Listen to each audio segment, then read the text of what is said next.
দুনিয়ায় নাই। আমার আব্বা দুনিয়ার থেকে বিদায় হয়ে গেছে। আমার আব্বা 97 বছর পর্যন্ত জমিনে বেঁচে ছিল। আমার মা 112 বছর পর্যন্ত বাদান জমিনে বাদান বেঁচে ছিল। আমার মা 3 থেকে 4 বছর বাদান বিছানা বড় প্রসাব করতো। আমার মা পেশাব করতো, পায়খানা করতো। আমার মা হাত দিয়ে নড়াচড়া করতে পারতো না, হাত দিয়ে খাবার খাইতে পারতো না। আমি যখন মাহফিলে যাইতাম আমি মার পায়ে হাত থেকে সুম্মা দিতাম, বলতাম মা তুমি দোয়া করে দাও। মা বলে বেটারে আমার দোয়া তোমার সাথে আছে। আল্লাহর কসম করে বলতেছি, মায়ের কাছ থেকে দোয়া নিয়ে যখন আমি মাহফিলে গেছি বাজার, আমি রাত 2টা 3টা যখন বাড়িতে আসছি, কোন শীত বাড়ির মধ্যে খালি যা আওয়াজ, আমি দৌড়া রাত 12টা 1টা 2টা 3টার সময় বাড়িতে আসছি। বিবির ঘরে দরজায় হাত দিছি, দরজা সব। ছেলের ঘরে দরজায় হাত দিছি, দরজা সব। মার ঘরে দরজায় হাত দিছি, দরজা খুলে গেছে। যারা দেখি বৃদ্ধ মা এখন পর্যন্ত ঘুমায় তাই বাড়িতে। আমার মা ঘুমায় খালি এইরকম এরকম করতো। আমার পায়ে হাত দিতাম, মা তুমি কি ঘুমাইছো? মা বলে বেটা রে যতক্ষণ পর্যন্ত না আমার থেকে ঘুমাচ্ছে না বেটা।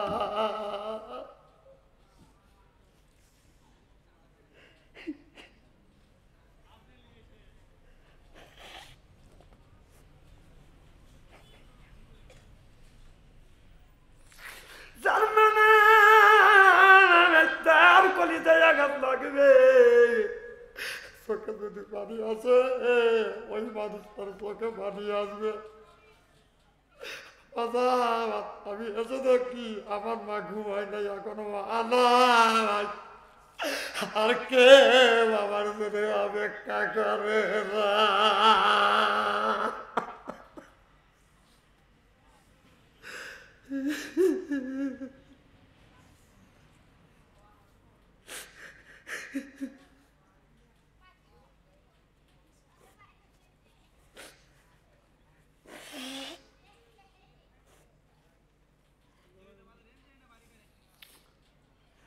যুবক ভাইয়েরা, মার মনে কষ্ট দিও না। মা বাবা যদি দোয়া করে বাদেন 3টা জিনিস পুরস্কার দেয় আমার আল্লাহ। বলেছে মা বাবার খেদমত করলে আল্লাহ বলেন 1 নাম্বার তোমার ইজ্জত বাড়িয়ে দিব, 2 নাম্বার আল্লাহ হায়াত বাড়িয়ে দিবে, 3 নাম্বার অর্থ সম্পদ বৃদ্ধি করে দিবে। আল্লাহর কসম করে বলতেছি ভাই যার আমি রাস্তা দিয়ে যাই আর আমারে বলে খালি জালসা নেও বাদাম রে, এমন কোনো দিন নাই দিনের মধ্যে 50টা 100 জালসা আমি ফেরত দেই না। আমার মা দোয়া কাজে লেগে গেছে, বাবার দোয়া কাজে লেগে গেছে। এখন আবার আর তোমার কোটি দুনিয়ার থেকে বিদায় গতকালকে আমি বাড়িতে আসছি 3টার সময় আসিয়া আমি বিবির ঘরে দরজা হাত দিছি, দরজা শক্ত। আরে মার ঘরে দরজা হাত দিছি, দরজা তালা লাগানো। আমি মার ঘরে দরজার পাশে দরজা কাঁদতে লাগলাম, আল্লাহ আজকে আমার মা নাই, যদি মা থাকতো আল্লাহ আমার মা আমার জন্য অপেক্ষা করতো। একদিন মা বাবার ব্যথা বুঝতে না পারে আল্লাহর কসম করে বলতেছি মসজিদের পাশে বাবারে মারে কবর দিছি। একদিন মা বাবার কবরের পাশে দাঁড়াইয়া কান দিয়া দোয়া করে মারে আজ তুমি না কেউ আমার জন্য অপেক্ষা করে না।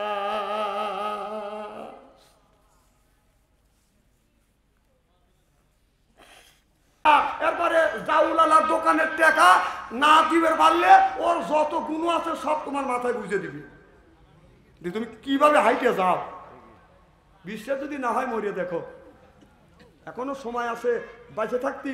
যদি 50 টাকা ঋণ থাকি 2 টাকা দিয়ে হাতে পায়ে ধরে মাপ সাপ নেন, যে বাঁচবে সাল এই দুনিয়া মাপ পাওয়া যাবে, আখেরাতের আদালতে কিয়ামতের ময়দানে মাপ পাবেন না। বিশ্বাস যদি না হয় কবরের মধ্যে যাওয়া দেখেন।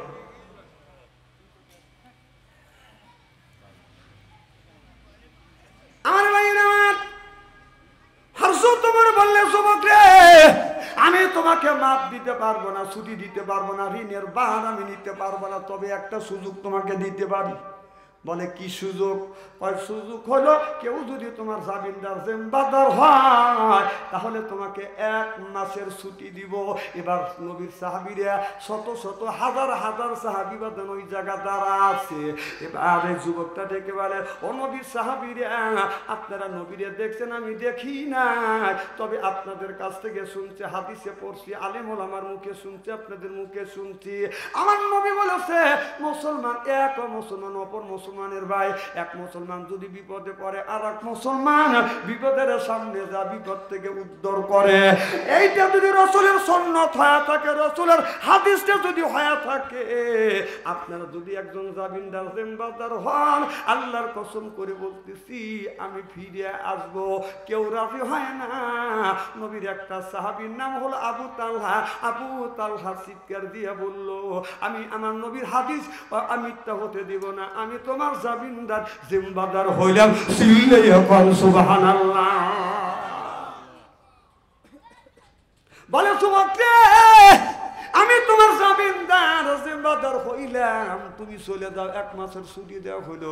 হযরত ওমর যায় বলে, ভাই আবু যার আসার মুবাশশিরা 10 জন সাহাবী বিনা হিসেবে জান্নাতে যাবে, তার মধ্যে তুমি একজন, দুনিয়া থেকে জান্নাতের টিকিট পাচ্ছে, তার মধ্যে তুমি একজন। ও ভাই এই কাম করো না, এই যুবকটাকে তুমি তো চেনো না, যুবকটা যদি না আসে যুবকের দায়ভার কিন্তু তোমার মাথায় চাপবে।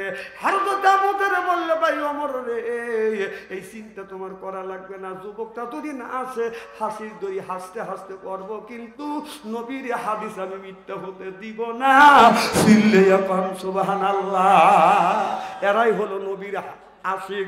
আর আমরা নবীর আশিক হইছি এক পীরের মুরিদ হইয়া, মাথায় ডাব্বা বাঁধিয়া রাস্তায় রাস্তায় যা মানুষের নিন্দা করে, ওই আলেম ভালো না, ওই আলেম ভালো না, এই আলেম, এ বেটা শালা তুই ভালো, তো চিনি না। বাচ্চু আনতে হক কত করি, বাচ্চু আনতে ভালো না। আরে এটা এক দেশের বুলি আর এক দেশের বুলি, তুমি গাইল মনে করে পারো, দাহা যা দেহ গা দাহা বাপ নামাজ পড়ে নাই দেখে ছেলেরা বলতেছে, ইমাম সাহেব বলতেছে আমি তোমাদের জানাজা নামাজ পড়াবো না তোমার বাপের। তে বললো যে পড়ান লাগবে, পড়াতে পারি, কাফারা দেওয়া লাগবে, কত টাকা, হিসাব নিকেশ করে দেখে যে 7 লক্ষ টাকা হয়েছে। তখন ছেলে কইতেছে যে ডাইনে মসজিদ বামে মসজিদ, হালার বেটা হালাই নামাজ পড়ে না, আর জরিমানা আমার দেওয়া লাগবে নাকি? ভুল ধরা জাগাবানো হলে ফস করে এক কথা কইলে তুমি একবার কল, কিন্তু চুরু হালা দোনে না না, নিজের বাবা ছেলেকে বেটা ছেলে করে দিয়ে তখন তুমি মারো, তখন আমি বলছি যে খাসি যেমন ছোলে এরকম চুরু হালা দেবো বলে আমি, তখন তুমি খবর পারো, নিজের ছেলে তুমি তো খবর পারো, নিজের ছেলে বলতে পারো। এখন চোখি লোকের চোখ বঙ্গ হয় পাইলে দিয়ে নে নারায়ণ তাকবীর। খুব খারাপ লাগতেছে নাকি? না খারাপ লাগে মনোরোধ করে দিন।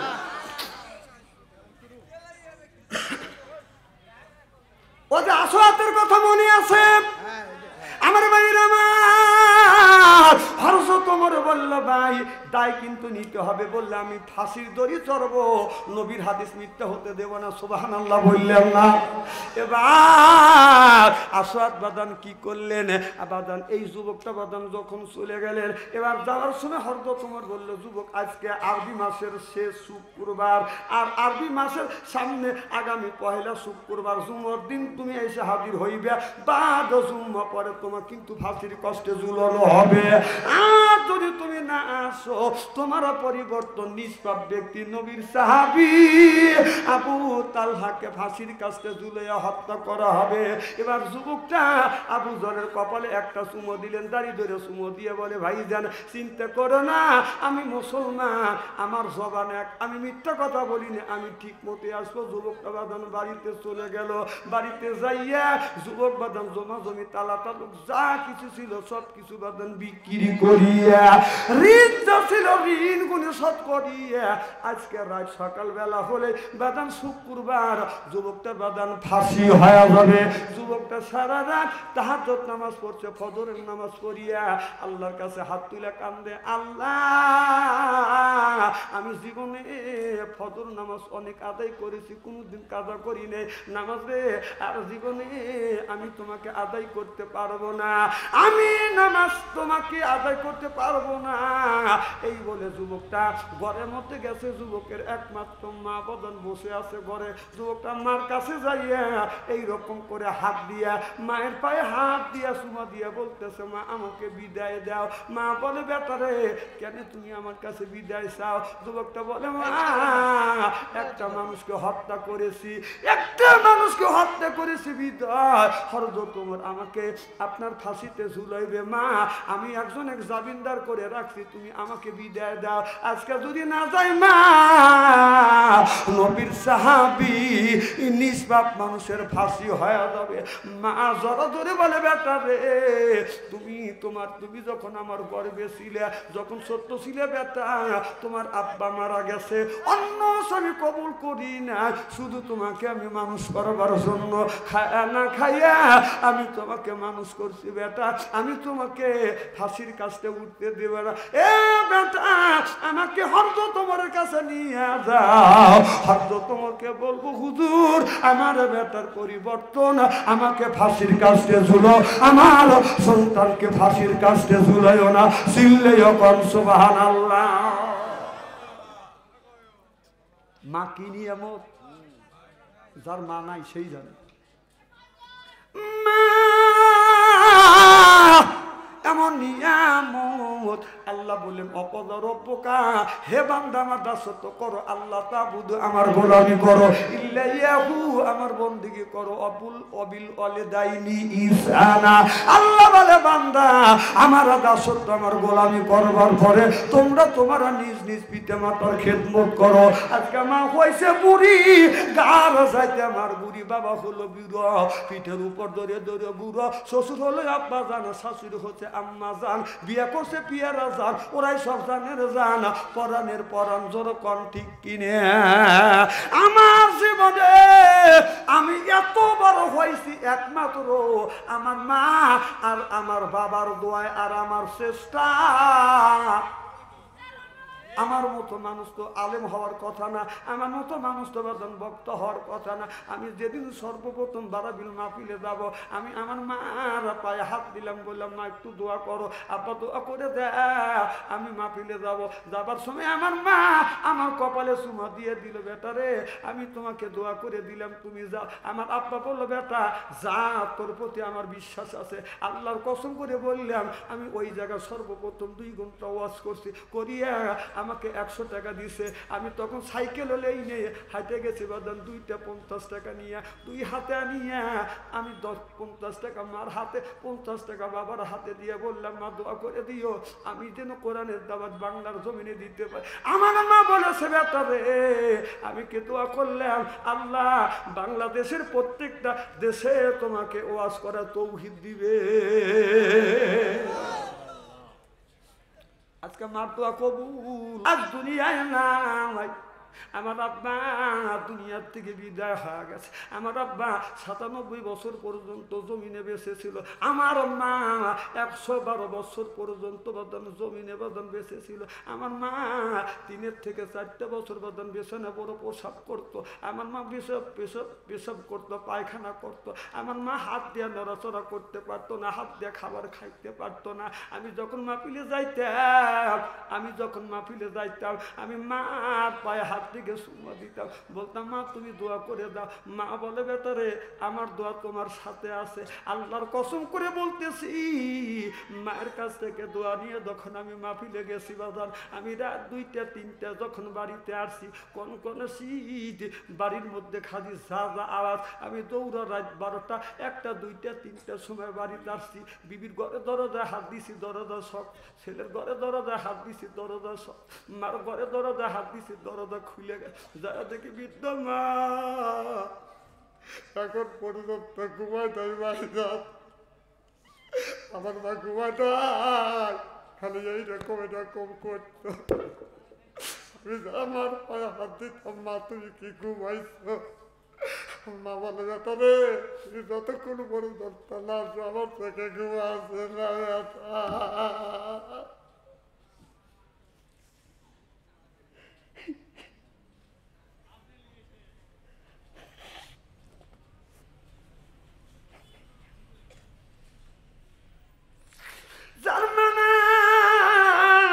তার কলিজায় আঘাত লাগবে। চোখে যদি পানি আসে ওই মানুষটার চোখে পানি আসবে। আমি এসে দেখি আমার মা ঘুমায় নাই এখনো আনাই, আর কে বাবার জন্য অপেক্ষা করে না।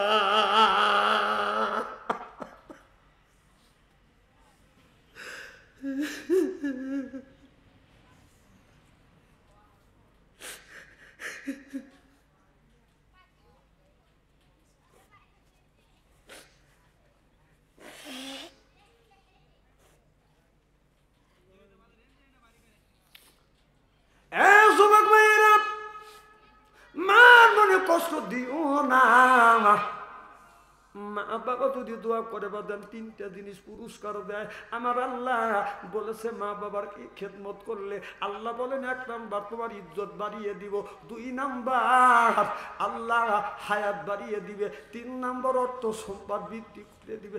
আল্লাহর কসম করে বলতেছি ভাই যার আমি রাস্তা দিয়ে যাই আর আমারে বলে খালি জালসা নেও বাদান রে, এমন কোনো দিন নাই দিনের মধ্যে 50টা 100 জালসা আমি ফেরত দেই না। আমার মা দোয়া কাজে লেগে গেছে, বাবার দোয়া কাজে লেগে গেছে। এখন আবার তোমার কদি দুনিয়ার থেকে বিদায় গতকালকে আমি বাড়িতে আসছি 3টার সময় আসিয়া আমি বিবির ঘরে দরজা হাত দিছি, দরজা শক্ত। আহারে মারও ঘরে দরজা হাত দিছি, দরজা তালা লাগানো। আমি মার ঘরে দরজার পাশে দরজা কাটতে লাগলাম। আল্লাহ আজকে আমার মা নাই, যদি মা থাকতো আল্লাহ আমার মা আমার জন্য অপেক্ষা করতো। একদিন মা বাবার ব্যথা বলতে না পারে আল্লাহর কসম করে বলতেছি মসজিদের পাশে বাবারে মারে কবর দিছি। একদিন মা বাবার কবরের পাশে দাঁড়াইয়া কান্দি আর দোয়া করে মারে আজ তুমি না কেউ আমার জন্য অপেক্ষা করে না।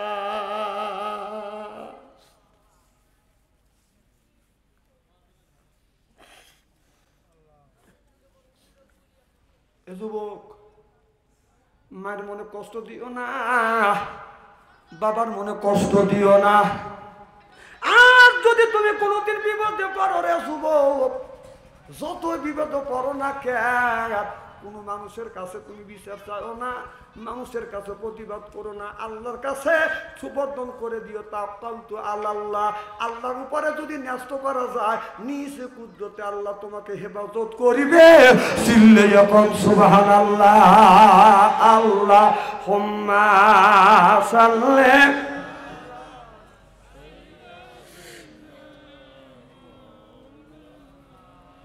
وعلى آل سيدنا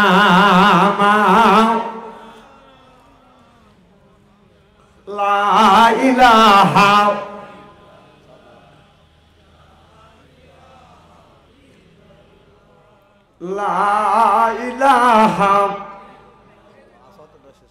আপনার একেবারে ঠান্ডা হয়ে গেছেন। নারে তাকবীর। খুব কি খারাপ লাগতেছে নাকি? নারায়ে তাকবীর, আল কোরআনের আলো। 12:30 কল বাজে, 2 ঘন্টা করে আমার আলোচনা অলরেডি হয়ে গেছে। তারপরেও আমি দেখতেছি যে আপনাদের একটা লোকের চোখের পাতা বন্ধ হয় না। মনে হয় সবে মাত্র স্টেজে আসছি, আপনারা এসে বসলেন। কাজের মানুষ আছে ভাই, কি কর মনোবাদ করে দেবো না? না পাম তো দিচ্ছেন না। হ্যাঁ চলবে। আচ্ছা, আমার বাবাজি যখন বলতেছে আর 20 মিনিট জোরকার মার হাবা। আমার ভাইয়ের আমার ভালো করে লক্ষ্য করে শুনুন, আল্লাহর নবী আখিরি জামানার পয়গাম্বার আমার মা বোনেরা বলতে পারে আগামীকাল আবার বলবিনি, আরে বাচ্চু আন্তরিক নিয়ে আসছি এলাকার মানুষ আমাদের সম্পর্কে আলোচনা করবে, কিছু করে নাই। হয়তো মা বোনেরা গালি দিতে পারে, কথা বুঝতেছেন না? মা বোনদের বলি, মা একটু ভালো করে শোনেন, আল্লাহ নবী আখিরি জামানার পয়গাম্বর মুহাম্মদ রাসূলুল্লাহ সাল্লাল্লাহু আলাইহি ওয়াসাল্লাম রাত 12টার পরে মা খাদিজাতুল কুবরার ঘরে দরজার কাছে দাঁড়াইছে, নক করছে। খাদিজা একটা ডাক দিছে, অমনি দরজা খুলে দিছে। সুবহানাল্লাহ, একটু জোরে কর। আল্লাহ নবী বললেন, খাদিজা রে, আমি রাত 12টার পরে তোমার ঘরে দরজার কাছে দাঁড়াইছি, একটা ডাকের বেশি দুইটা ডাক দিতে হয় নাই, তুমি কি ঘুমাও না? মা খাদিজাতুল কুবরা বলে, ইয়া রাসূলুল্লাহ, ইয়া হাবিবাল্লাহ, আপনার আগে 3টা স্বামী সংসার করেছে, এইরকম কোনোদিন হয় নাই। নবীজি গো, যতদিন ধরে আপনার সাথে ঘর সংসার করতেছি, আল্লাহর কসম করে বলতেছি, আপনার আগে কোনোদিন বিছানায় পিঠ দিয়ে ঘুমোতে যাই নাই। চিল্লাইয়া কন মারহাবা। আর আমাদের যে খাদিজা একটা করে ঘরে আছে, রাত 12টার পরে সাজাদপুর শহর থেকে আসিয়া আমাদের খাদিজার ঘরে দরজা নক করবেন, খাদিজা খবর নাই, ও খাদিজা আওয়াজ নাই, ও খাদিজা 3বারের বার খাদিজার আগে না না একই কথা কি আমি অবস্থা বলতেছি নাকি? আমার ভাইয়েরা, আমার নবী বললে খাদিজা, অমনি খাদিজা বলে ডাক দিছে, দরজা খুলে দিছে। নবী চোখে যখন চোখ পড়ছে, আমার নবী মা খাদিজাতুল কুবরাকে বাদান আপনার সালাম দিবে, তার আগে মা খাদিজাতুল কুবরা আমার নবীরে সালাম দিয়ে দিলেন। আমার নবী বলেছে, আমার নবীর 11টা বিবি 10টা বিবিকে আগে আগে নবী আমার সালাম দিছে, কিন্তু খাদিজাকে আমার নবী আগে কোনোদিন সালাম দিতে পারে নাই। আল্লাহর নবী বলেছে, কেউ যদি স্বামী যদি বিবিরে সালাম দেয়, বিবি যদি স্বামীরে সালাম দেয়, স্বামী স্ত্রীর ভিতরে মহব্বত পয়দা করে দেয় কে? আমাদের বউ কি সালাম দেয়? আরো জোরে, জোর হইল না? এত মানুষের মধ্যে না না করতেছে, বাড়ির যান আজকে খবর আছে, কিন্তু বাচ্চু আনসারি বলছে, আর যা বলতেছে না না কিছু বলবে।